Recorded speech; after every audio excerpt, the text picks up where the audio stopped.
नमस्कार प्यारे विद्यार्थियों, आपका स्वागत है इस बेहद जरूरी और परीक्षा उपयोगी वीडियो में जो खास तौर पर West Bengal higher secondary class 12 semester 3 के छात्रों के लिए तैयार किया गया है। आज हम पढ़ेंगे 19वीं और 20वीं सदी का उपनिवेशवाद और साम्राज्यवाद कॉलोनियलिज्म एंड इंपीरियलिज्म से जुड़े 90 से भी ज्यादा बहुविकल्पीय प्रश्न MCQs और उनके उत्तर। ये वीडियो आपकी फाइनल तैयारी को मजबूत करेगा और आपको एग्जाम में आत्मविश्वास से भर देगा। तो चलिए शुरू करते हैं बिना समय गवाए एक शानदार और ज्ञानवर्धक सफर। 1. साम्राज्यवाद किसका प्रतिनिधित्व करता है? उत्तर B. मजबूत राज्य द्वारा कमजोर राज्य पर नियंत्रण। 2. पुनर्जागरण काल में किसका उदय हुआ? उत्तर B. तर्कसंगत सोच और वैज्ञानिक जांच का उदय। 3. साम्राज्यवाद किस ऐतिहासिक प्रक्रिया का परिणाम है? उत्तर B. पुनर्जागरण और औद्योगिक क्रांति के सामाजिक आर्थिक परिवर्तन का परिणाम। 4. यूरोपीय अन्वेषण का मुख्य उद्देश्य क्या था? उत्तर B. व्यापारिक मार्ग स्थापित करना और लाभ प्राप्त करना। 5. 1494 की टॉर्डिलस संधि में क्या तय किया गया? उत्तर B. समुद्री मार्गों और खोजे गए क्षेत्रों का विभाजन। 6. उपनिवेशवाद शब्द का मूल अर्थ क्या है? उत्तर B. मूल राज्य के बाहर बसे लोगों का समूह या नियंत्रित क्षेत्र। 7. साम्राज्यवाद का प्रारंभिक अर्थ क्या था? उत्तर B. बड़े क्षेत्र पर सैन्य नियंत्रण स्थापित करना। 8. 15वीं शताब्दी में यूरोपीय देशों ने समुद्री मार्ग अपनाए क्योंकि?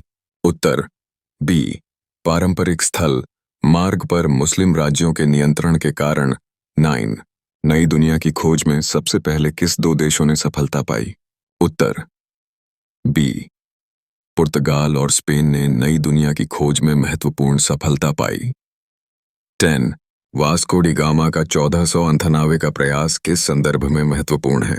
उत्तर B. समुद्री मार्ग द्वारा भारत के कालीकट तक पहुंचना। 11.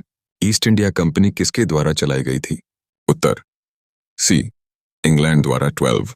17वीं 18वीं शताब्दी में यूरोपीय साम्राज्यवाद का मुख्य उद्देश्य क्या था? उत्तर B. उपनिवेशों पर सीधे अधिकार एवं नियंत्रण स्थापित करना। 13. यूरोपीय देशों ने किन महाद्वीपों में उपनिवेश स्थापित किए? उत्तर B. एशिया, अफ्रीका, अमेरिका और ऑस्ट्रेलिया में उपनिवेश स्थापित किए गए। 14. हॉलैंड, फ्रांस, इंग्लैंड, डेनमार्क आदि यूरोपीय देशों का अन्वेषण यात्रा में योगदान क्या था? उत्तर B. नए व्यापारिक मार्गों की खोज एवं उपनिवेश स्थापना। 15. औपनिवेशिक साम्राज्यवाद में निम्नलिखित में से कौन से सिद्धांत शामिल हैं? उत्तर C. सैन्य, आर्थिक और राजनीतिक नियंत्रण का सम्मिश्रण। 16. औद्योगिक क्रांति के बाद साम्राज्यवाद के स्वरूप में मुख्य परिवर्तन क्या हुआ? उत्तर C. औद्योगिक क्रांति के बाद यूरोपीय शक्तियों ने केवल व्यापार से आगे बढ़कर संपूर्ण क्षेत्र पर सैन्य, आर्थिक और सांस्कृतिक नियंत्रण स्थापित किया। 17. नए उपनिवेशवाद में यूरोपीय शक्तियां किसका दोहन करने लगीं? उत्तर B.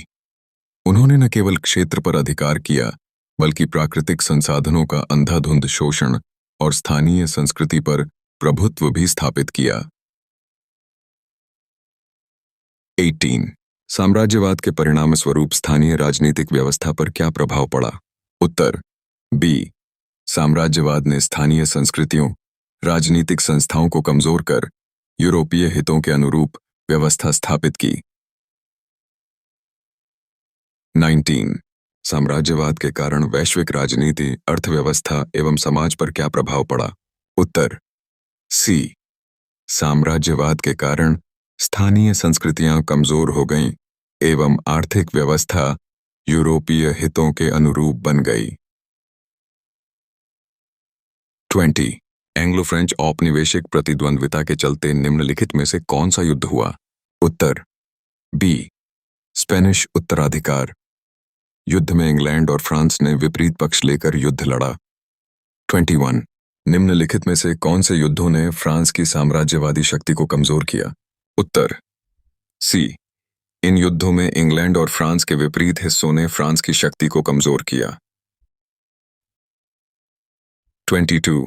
1783 से 1825 की अवधि को औपनिवेशिक दुनिया में किसकी सर्वोच्चता का काल कहा जाता है?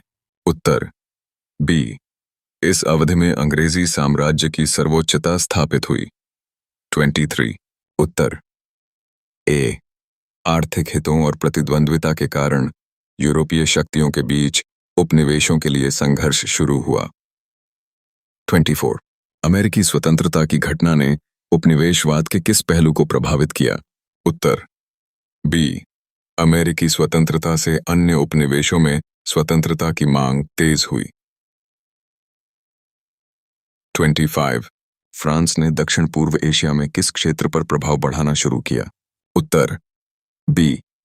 फ्रांस ने 1858 से शुरू होकर दक्षिण पूर्व एशिया में इंडो चीन क्षेत्र पर प्रभाव बढ़ाया। 26। फ्रांसीसी उपनिवेशी नीति का मुख्य उद्देश्य क्या था? उत्तर बी। फ्रांस ने उपनिवेशों में अपनी भाषा एवं संस्कृति को अपनवाने की नीति रखी, जिससे राष्ट्रवाद की प्रतिक्रियाएं भी उत्पन्न हुईं। 27। 1881 में किस देश को फ्रांस ने नियंत्रित किया? उत्तर बी। 1881 में फ्रांस ने ट्यूनीशिया पर नियंत्रण स्थापित किया। 28। 1911 में किस देश पर फ्रांस ने कब्जा किया? उत्तर ए। 1911 में फ्रांस ने मोरक्को पर कब्जा किया। 29। ब्रिटेन ने किस क्षेत्र को डार्क कॉन्टिनेंट कहा? उत्तर बी। ब्रिटेन ने अफ्रीका को डार्क कॉन्टिनेंट कहा क्योंकि यह उनके लिए अज्ञात था। 30। ब्रिटिशों ने स्वेज नहर पर नियंत्रण कैसे प्राप्त किया? उत्तर बी। ब्रिटिशों ने स्वेज नहर के आसपास के क्षेत्रों पर विजय प्राप्त कर पूर्ण नियंत्रण स्थापित किया। 31। भारत में इंग्लैंड की उपनिवेशी विजय की प्रमुख शुरुआत किस युद्ध से हुई? उत्तर ए। प्लासी की लड़ाई में नवाब सिराजुद्दौला की हार ने अंग्रेजों की भारत में राजनीतिक सक्रियता को बढ़ावा दिया। 32। नेपाल में ब्रिटिश और गोरखाओं के बीच युद्ध किस कालखंड में हुआ? उत्तर बी। 1814 से 16 के युद्ध में गोरखाओं और ब्रिटिशों के बीच टकराव हुआ। 33। गोरखाओं के हार के बाद नेपाल को किस समझौते पर हस्ताक्षर करना पड़ा? उत्तर बी। गोरखाओं की हार के बाद नेपाल ने 1816 में सगाउली संधि पर हस्ताक्षर किए। 34। उत्तर बी। प्रथम एंग्लो बर्मी युद्ध 1824 से 26 में हुआ, जिसमें ब्रिटिशों ने प्रमुख विजय प्राप्त की। 35। प्रथम एंग्लो बर्मी युद्ध के बाद बर्मा को किस संधि के तहत हार माननी पड़ी? उत्तर बी। 1826 में यंडाबू संधि के तहत बर्मा ने हार मान ली। 36। दूसरा एंग्लो बर्मी युद्ध किस वर्ष हुआ? उत्तर सी। दूसरा एंग्लो बर्मी युद्ध 1852 में लड़ा गया था। 37। तृतीय एंग्लो बर्मी युद्ध किस अवधि में हुआ? उत्तर सी। तृतीय एंग्लो बर्मी युद्ध 1885 से 86 में हुआ, जिससे बर्मा के शेष भाग पर ब्रिटिश कब्जा हुआ। 38। इटली ने अपने उपनिवेशी प्रयास की शुरुआत किस क्षेत्र से की?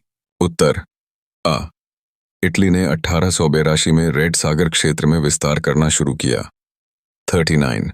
इटली के कौन से उपनिवेशी प्रयास 1896 में विफल रहे? उत्तर सी। 1896 में इटली के इथियोपिया पर कब्जा करने के प्रयास विफल रहे थे। 40। इटली ने किस वर्ष लीबिया पर विजय प्राप्त की? उत्तर सी। इटली ने 1911 में लीबिया पर विजय प्राप्त की। 41। बेल्जियम के राजा लियोपोल्ड द्वितीय ने किस क्षेत्र में प्रवेश हेतु खोजकर्ताओं का सहारा लिया? उत्तर बी। उन्होंने कांगो क्षेत्र में प्रवेश के लिए स्टैनली और लिविंगस्टोन जैसे खोजकर्ताओं का सहयोग प्राप्त किया। 42। कांगो फ्री स्टेट का गठन किस वर्ष के आसपास हुआ? उत्तर बी। कांगो फ्री स्टेट का निर्माण 1884 से 85 के दौरान हुआ, जिसे बेल्जियम द्वारा नियंत्रित किया गया। 43। जर्मनी ने अपने उपनिवेशीकरण के दौरान मुख्य रूप से किन क्षेत्रों पर नियंत्रण प्राप्त किया? उत्तर बी। जर्मनी ने मुख्य रूप से दक्षिण पश्चिम अफ्रीका के तांगानिका, कैमरून और लूसिया क्षेत्रों पर नियंत्रण प्राप्त किया। 44। उत्तर बी। कैसर विलियम द्वितीय ने विल्ट पॉलिटिक नीति अपनाई, जिससे जर्मनी साम्राज्यवाद की ओर अग्रसर हुआ और इंग्लैंड व फ्रांस के साथ संघर्ष की स्थिति उत्पन्न हुई। 45 एशिया में उपनिवेशवाद की शुरुआत में किस पुर्तगाली नाविक ने 1498 में भारत के पश्चिमी तट पर पहुंचाया? उत्तर सी वास्को द गामा ने 1498 में कालीकट कोचीन के बंदरगाह पर उतरकर भारत का परिचय कराया। 46 अफगानिस्तान की रणनीतिक महत्ता ब्रिटिश भारतीय साम्राज्य के लिए क्यों थी? उत्तर बी अफगानिस्तान की स्थिति ब्रिटिश भारतीय साम्राज्य की उत्तर पश्चिमी सीमा पर होने के कारण इसकी सुरक्षा अत्यंत महत्वपूर्ण थी। 47 प्रथम आंग्ल अफगान युद्ध किस वर्ष से किस वर्ष तक लड़ा गया था? उत्तर बी प्रथम आंग्ल अफगान युद्ध 1839 से 42 तक लड़ा गया था। 48 प्रथम आंग्ल अफगान युद्ध में ब्रिटिश सेना का मुख्य उद्देश्य क्या था? उत्तर बी ब्रिटिश सेना का उद्देश्य अफगानिस्तान में अपना वर्चस्व सुरक्षित करना था, लेकिन इस युद्ध में उन्हें सफलता नहीं मिली। 49 दूसरा आंग्ल अफगान युद्ध कब शुरू हुआ और किसने आक्रमण किया? उत्तर सी दूसरा आंग्ल अफगान युद्ध 1878 में लॉर्ड लिटन द्वारा शुरू किया गया। 50 दूसरे आंग्ल अफगान युद्ध के परिणाम स्वरूप किस संधि पर हस्ताक्षर हुए? उत्तर बी इस युद्ध के पश्चात अंग्रेजों ने शेर अली के पुत्र याकूब खान के साथ गांडमुका की संधि पर हस्ताक्षर किए। 51 दे गांडमुका संधि के अनुसार काबुल में क्या व्यवस्था की गई? उत्तर बी संधि के अनुसार काबुल के आसपास के क्षेत्रों की निगरानी हेतु एक रेजिडेंट नियुक्त किया गया। 52 सीलोन पहले किसके अधीन था? उत्तर बी सीलोन मूल रूप से डच नियंत्रण में था, लेकिन बाद में इसे अंग्रेजों ने अधिग्रहित किया। 53 1802 में एबियंस की संधि के पश्चात किसने सीलोन पर नियंत्रण पाया? उत्तर सी 1802 में एबियंस की संधि के माध्यम से अंग्रेजों ने सीलोन पर नियंत्रण स्थापित कर लिया। 54 दक्षिण पूर्व एशिया में इंडोनेशिया का उपनिवेशीकरण किसने किया? उत्तर सी इंडोनेशिया, जिसे ईस्ट इंडीज भी कहा जाता है, का औपनिवेशिक शासन डचों ने स्थापित किया। दक्षिण पूर्व एशिया के मलय क्षेत्र में कौन सा प्रमुख व्यापारिक संसाधन था? उत्तर सी मलय क्षेत्र टिन और रबर के लिए प्रसिद्ध था, जिससे यह अंग्रेजों के लिए अत्यधिक लाभदायक उपनिवेश बन गया। 57 इंडोचीन में औपनिवेशीकरण किस राष्ट्र ने किया? उत्तर डी इंडोचीन क्षेत्र को 18वीं शताब्दी के अंत से फ्रांसीसियों ने अपने नियंत्रण में लेना शुरू किया। 58 सियाम किसके बीच स्थित है? उत्तर ए सियाम आज का थाईलैंड, भारत, चीन और बर्मा के बीच स्थित है। 59 फिलीपींस द्वीप समूह पर पहले किसका शासन रहा? उत्तर बी फिलीपींस पर पहले स्पेनिश शासन था, जिसके पश्चात बाद में अमेरिकी नियंत्रण स्थापित हुआ। 60 फिलीपींस में स्पेनिश शासन के दौरान स्थानीय लोगों पर किस धर्म को अपनाने के लिए दबाव डाला गया? उत्तर सी स्पेनिश शासकों ने स्थानीय लोगों पर ईसाई धर्म को अपनाने के लिए दबाव डाला। 61 फारस पर्शिया में 19वीं सदी में किस दो प्रमुख यूरोपीय शक्तियों के बीच प्रतिद्वंद्विता थी? उत्तर सी फारस में ब्रिटेन और रूस के बीच तीव्र प्रतिद्वंद्विता थी, जहां दोनों ने क्षेत्रीय हितों के लिए संघर्ष किया। 62 1907 के एंग्लो रूसी सम्मेलन का परिणाम क्या था? उत्तर बी 1907 के सम्मेलन से फारस में ब्रिटेन ने दक्षिणी और रूस ने उत्तरी क्षेत्र पर अपना प्रभाव स्थापित किया। 63 सुदूर पूर्व में जापान किस कारण अपनी नीति में बदलाव लेकर साम्राज्यवादी बन गया? उत्तर सी जापान ने 19वीं सदी में आधुनिकीकरण की प्रक्रिया अपनाई और प्राकृतिक संसाधनों की प्रचुरता के कारण साम्राज्यवादी नीति अपनाई। 64 अमेरिकी एडमिरल पेरी ने किस वर्ष जापान के बंदरगाहों को खोलने के लिए हस्ताक्षर कराए? उत्तर बी 1854 में, एडमिरल पेरी ने जापान के बंदरगाहों को खोलने हेतु कनागावा की संधि पर हस्ताक्षर कराए। 65 1894 से 95 में हुए सैनजी चीन युद्ध के परिणाम स्वरूप किस संधि पर चीन को हार माननी पड़ी?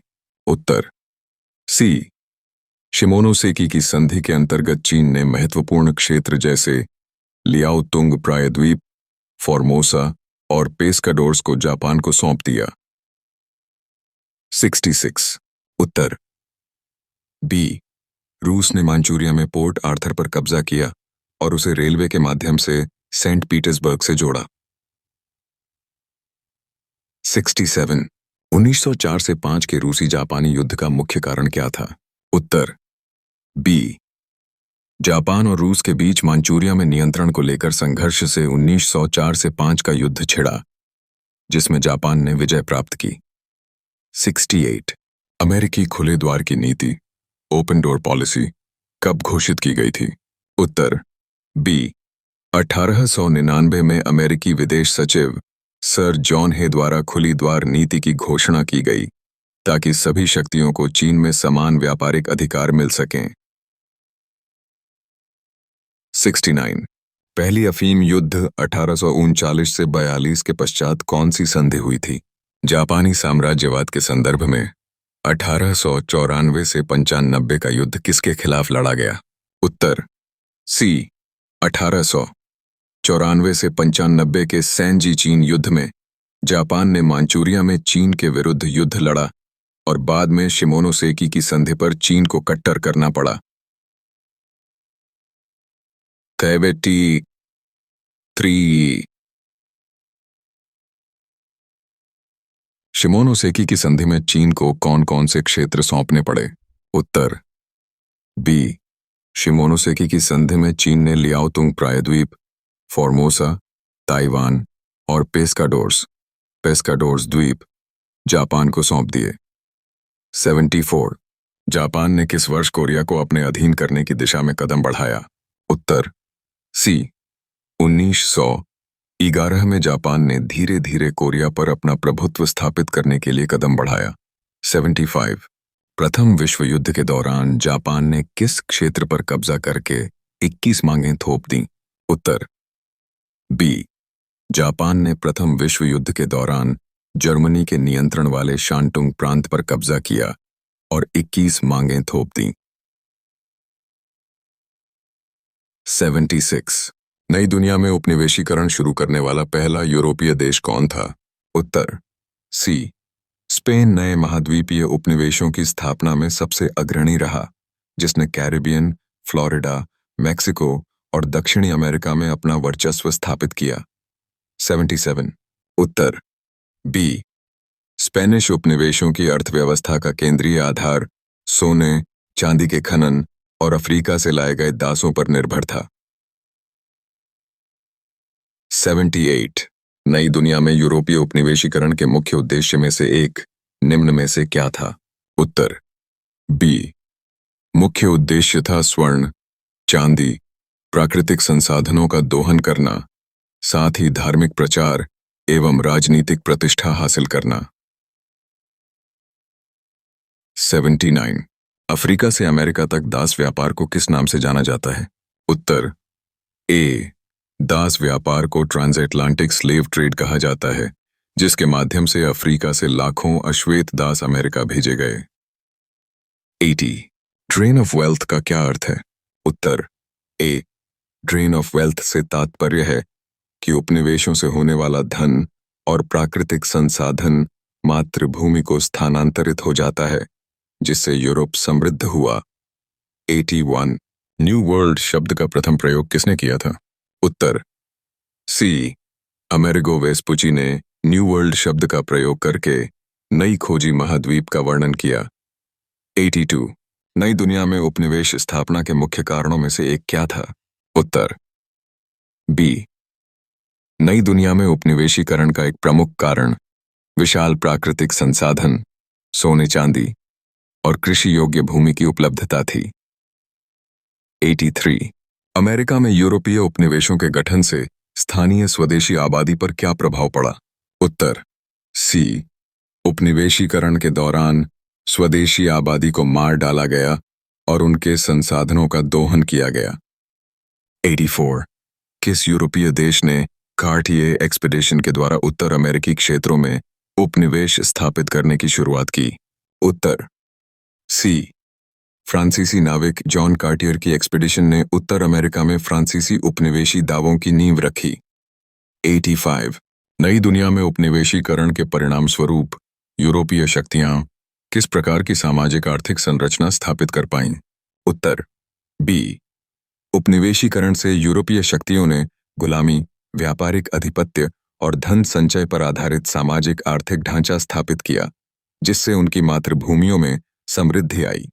86 स्पेन ने अपने उपनिवेशों से खनन के अलावा कौन सी सामग्री प्राप्त की? उत्तर बी तांबा, तंबाकू, चीनी, नील, चमड़ा। 87 स्पेनिश अमेरिका में व्यापार पर किसका एकाधिकार था? उत्तर स्पेन। 88 स्पेन की औपनिवेशिक अर्थव्यवस्था मुख्य रूप से किस पर निर्भर थी? उत्तर सी अफ्रीका से आयातित दासों पर। 89 दक्षिण अमेरिका के स्थानीय निवासियों की आबादी में तेजी से कमी का मुख्य कारण क्या था? उत्तर सी कुपोषण, खराब कामकाजी परिस्थितियां, नई बीमारियां और स्पेनिश शोषण। 90 व्यापारियों की व्यावसायिक गतिविधियों को विनियमित करने के लिए 1503 में स्पेन द्वारा स्थापित संस्था का नाम क्या था? उत्तर बी कासा डे कॉन्ट्रैक्टेशन। 91 स्थानीय औपनिवेशिक प्रशासकों को सलाह देने के लिए कौन सी संस्था स्थापित की गई थी? उत्तर बी काउंसिल ऑफ इंडीज। 92 नई दुनिया में स्पेनिश बस्तियां मुख्य रूप से किसके आसपास विकसित हुईं? उत्तर सी सोने और चांदी की खदानों के आसपास। 93 नया स्पेन का विस्तार कहां से कहां तक था? उत्तर बी कैलिफोर्निया से चिली तक। 94 स्पेन के औपनिवेशिक साम्राज्य के पतन का एक प्रमुख कारण क्या था? उत्तर सी स्पेनिश उत्तराधिकार का युद्ध और नेपोलियन का आक्रमण। 1808 तो विद्यार्थियों, आज हमने जाना उपनिवेशवाद और साम्राज्यवाद जैसे महत्वपूर्ण इतिहास के टॉपिक से जुड़े MCQs को, जो आपकी class 12 semester 3 WB higher secondary परीक्षा में बहुत काम आएंगे। अगर वीडियो अच्छा लगा हो तो लाइक जरूर करें, अपने सहपाठियों के साथ शेयर करें और चैनल को सब्सक्राइब करना न भूलें, ताकि आने वाले सभी टॉपिक्स की तैयारी में आपको मदद मिलती रहे। आप सभी को आगामी परीक्षाओं के लिए मेरी तरफ से ढेरों शुभकामनाएं। धन्यवाद और मिलते हैं अगले वीडियो में।